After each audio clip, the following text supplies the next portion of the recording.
This video will be talking about things up to and including World 6 of Kirby and the Forgotten Land. If you're worried about spoilers and all that stuff, this is your warning. We're just over 1 week into Kirby and the Forgotten Land, and wow, this game is something else. I'll have a thoughts video detailing my overall views of the game, but come on, who cares about my thoughts? You all see this as a Kirby copy ability spotlight. You're all here for the speedrunning. What is the speedrun of Kirby and the Forgotten Land like, and how do all of the abilities fare? Well, if you want one speedrunner's blind perspective, I uploaded my first any percent speedrun to the channel if you want to watch that. Yes, I VTube on Twitch. I love the cute little pupper ears too.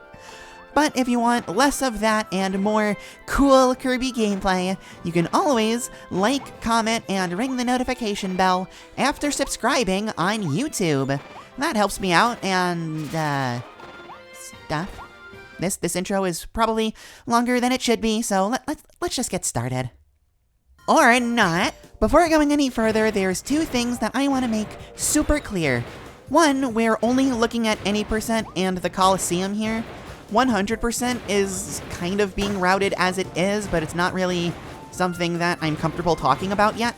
And while there are a few other cool categories, I'm all for keeping this video simple. The game is not even 10 days old yet. That being said, yeah, there's a lot that you can't do in 10 days, least among that being routing a game like Forgotten Land. You can beat the game in 10 days, yeah, but given the game is so young, new techniques are bound to be discovered. Some bad abilities may become good, some good ones may become bad, who knows? I mean, it's not like Sleep or whatever, where it's just kind of a recurring joke that is never going to change. What was that digging sound? Before going crazy with the abilities, I'm sure a lot of you are wondering how Mouthful Mode is used for speedrunning. It is, after all, a brand new mechanic only seen in Forgotten Land. And don't worry, this mechanic is not forgotten. Kirby fan channel 6, be here all week. Generally speaking, if you can, you want to avoid Mouthful Mode. Modes like the Among Us light bulb and vending machine are certainly fun to mess around with, but do literally nothing in terms of speed. Others, like the Ring Mouth and VLC Media Player, certainly do have their perks. Cone Mouth in particular has Turtle Skip, and Turtle Skip Skip, and Turtle Skip Skip Skip, which is easily, by the way, the most fascinating thing about Mouthful Mode, and I recommend watching this video in the upper right corner about the history of the Turtle Skip to learn more, but they're not really worth using. The car is easily the best of the pack, with high speeds and great potential for small skips and time saves, such as jumping over roads and even over bottomless pits. This is important, as it saves you at least 1 second compared to driving around. Outstanding!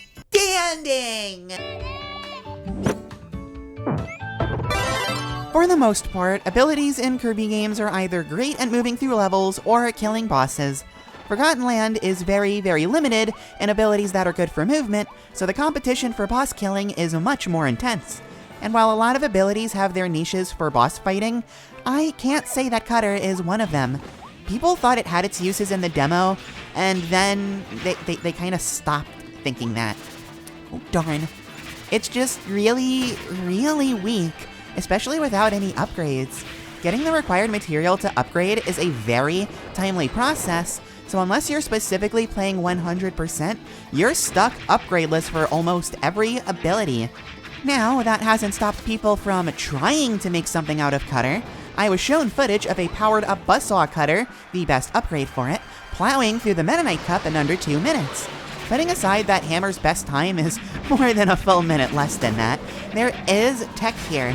But is it really enough to make it useful? Not really, but there's something there. That's more than I can say for something like Sleep.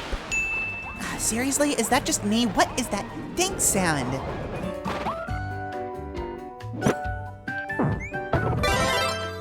Ice is one of my favorite abilities of all time, so to see it not really have much of a purpose for anything is sad. Back when the demo first launched, many people, myself included, saw a lot of potential in this ability because it can freeze bosses. When they thaw out, they lose an insane amount of health, which would lead you to think, there you go. Ice can kill bosses, just like in all of the other modern games from what it feels like. You've heard this a million times in Spotlights before. And by that, I mean you've heard it 4 times in Spotlights before. Whatever, I don't remember. You know how long ago it was when I did the Ice Spotlight? Did you expect me to remember that? The problem is that setting up bosses to be frozen takes so long. By the second day of the demo being out, with the only 4 other options for the boss of the demo, Goramondo, aka Monkey, being Sword, Bomb, and Normal, Ice was on pace to being the slowest of the bunch. Now, I'm sure Ice will have more relevancy for 100%, or even all Waddle Dees, considering that there are puzzles that require Ice's unique attributes. Who am I kidding? Attribute singular. But between any percent and the Coliseum modes, Ice has little to no use. Now, let's move on before I make an Ice pun. It's very hard for me not to, and I don't want anyone leaving the video and giving me the cold shoulder. Shoot. Yes, I made that Ice pun just so that I could say shoot right before talking about Ranger. Hey, you're the ones who subscribe to me. This is what you crave. Moving on before I lose all of my subscribers, I am grouping Ranger and Drill together since they're the hot new abilities of the game and they serve no purpose in either any percent or the Coliseums. Ranger is easy enough to explain. Why they made it so slow and so weak is beyond me, but this seems to be a fan favorite already, so who am I to judge? But Drill might take a little bit more time to explain. Drill has a unique property in this game that allows it to drill underground. Which, by the way, I'm still on my high horse about predicting that, albeit with Animal. But there are 2 problems with Drill. First, moving around underground doesn't increase Drill's speed. I was hoping it would, but no dice. Second, while drilling a circle underground can deal really good damage to mini-bosses, the damage dealt is weaker if the circle is too small. To deal good damage, you need bigger circles, which means you need to spend more time underground. And yeah, don't get me wrong, it's fun, I enjoy doing it. I actually prefer Drill to Ranger myself. But we have to go fast here, and for going fast, no. Worst of all though, the amount of puzzles that you clear in any percent that require Drill to solve? 0. Yeah, on a reasonably efficient route, there are some very cool methods of getting around needing to ever have a Drill. And while that's cool and all, it's kinda sad. I'd at least argue that it's more efficient than Ranger, but neither of them are very good in the current climate of Forgotten Land speedrunning. I wouldn't say they're as bad as Sleep, but ha! Ha! There is the dinging! It's there! It's definitely there! What is it? Oh my god.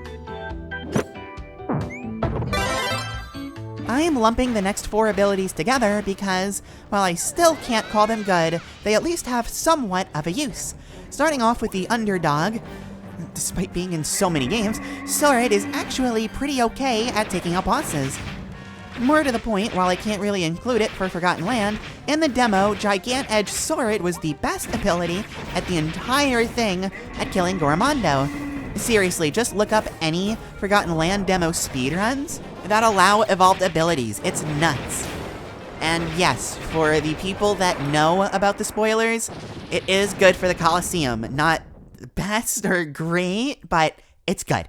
You can still opt for Sword against Goramondo in the final product even without evolved abilities, but for the world record run, Bomb was used over Sword, which has to mean something. It isn't exclusively personal bias talking here. There are a few points in the any percent run where I can maybe see Bomb having some use, and Homing Bomb has some serious potential for Coliseum, but until we see anything from it, I'm just gonna lump it here.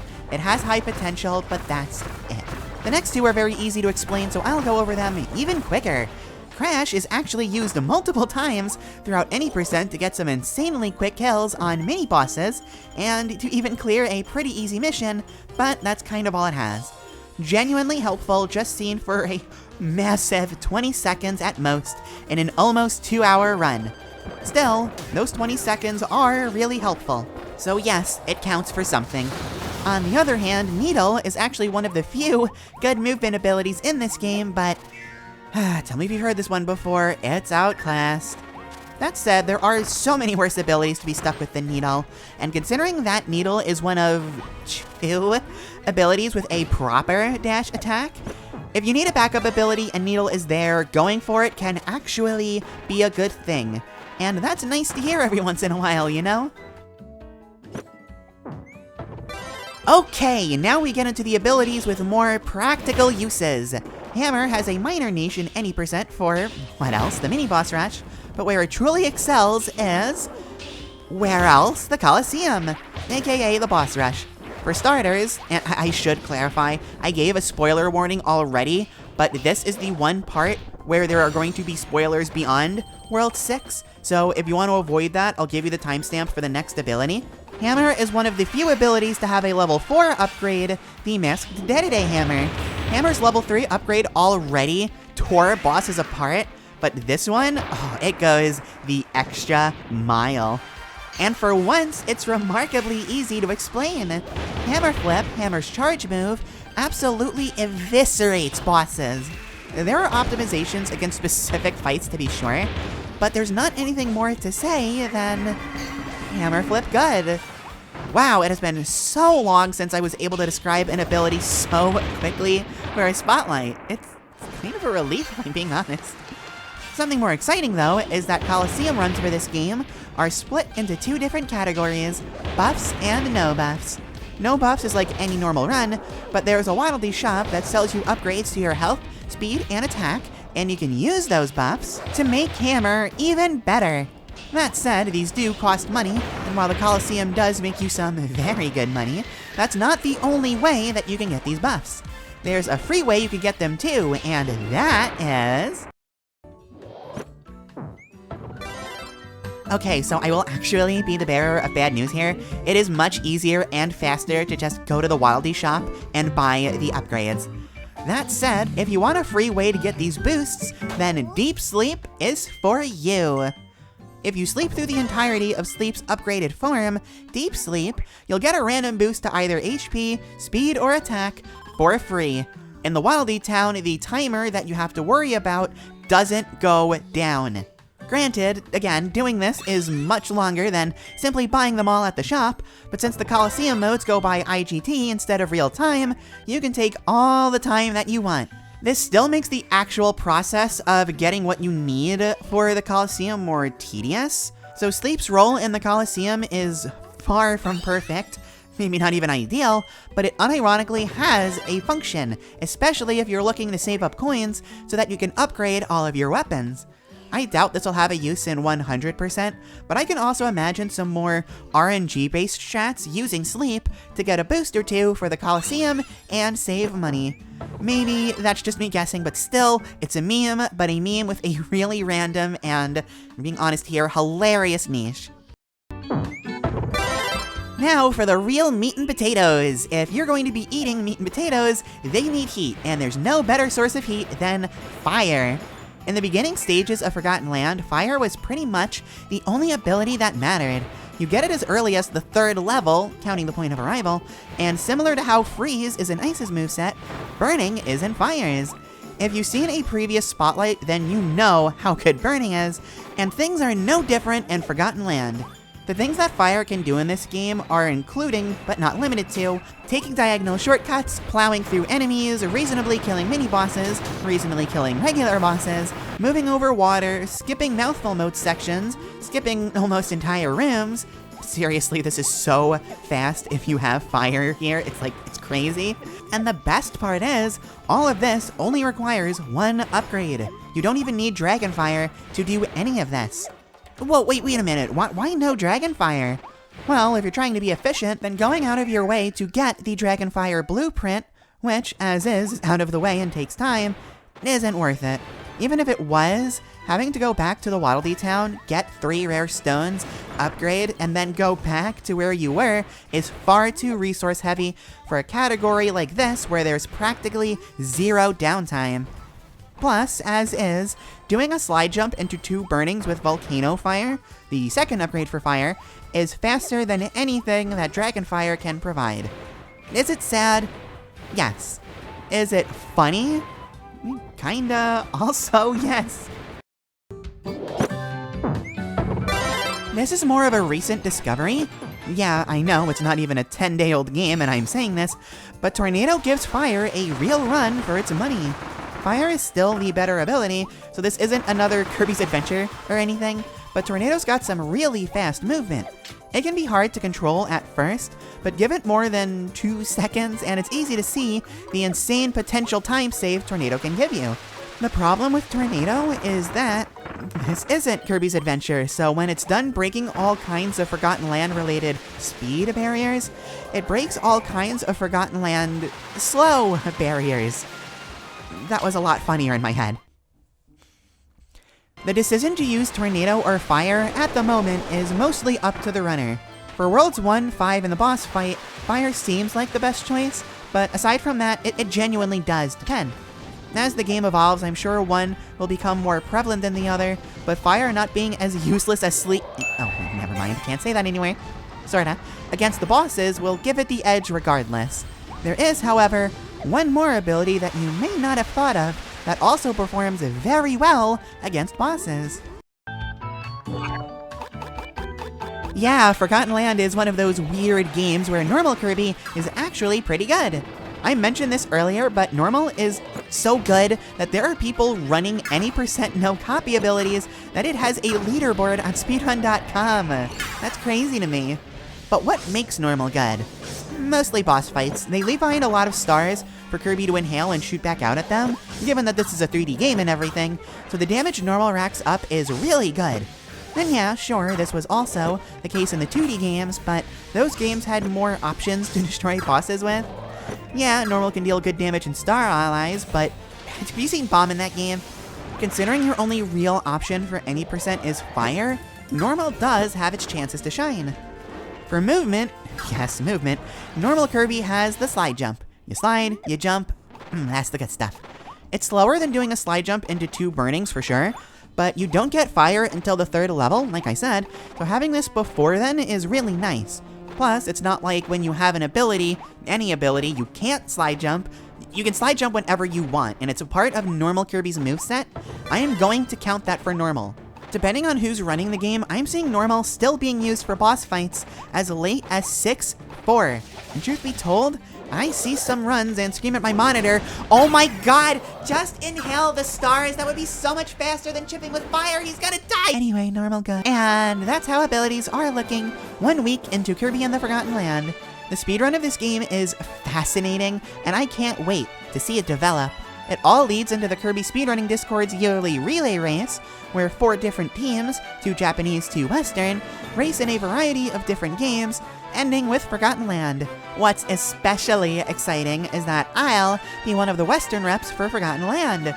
If you want to know more about the relay and find out how you can support me while I'm running the game, join the Kirby Speedrunning Discord. They're very nice and friendly there. I got literally all of my information from them.